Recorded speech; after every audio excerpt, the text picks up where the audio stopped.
அவர்களுக்கான அரசு பணிக்கான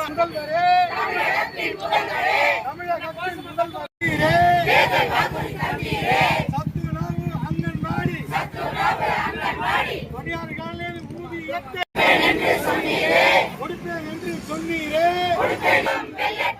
தேர்தல் கால வாக்குறுதியை அங்கன்வாடியில் பணிபுரியும்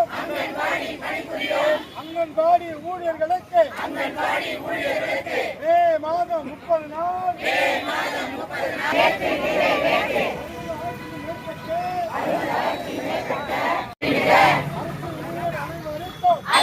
அங்கன்வாடி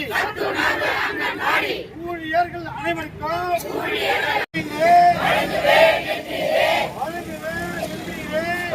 6,950. அங்கன்வாடி ஊழியர்கள் பணியில் இருப்பவர்களுக்கு எந்த விதமான ஊதிய உயர்வும் அளிக்கப்படவில்லை. 40 ஆண்டு காலமா நாங்கள் போராடுறோம். கடந்த 2021 தேர்தலில் நீங்கள் வாக்குறுதி கொடுத்த தேர்தல் வாக்குறுதி நிறைவேற்றி நாங்கள் கேட்டுக்கொள்கிறோம். தமிழக அரசு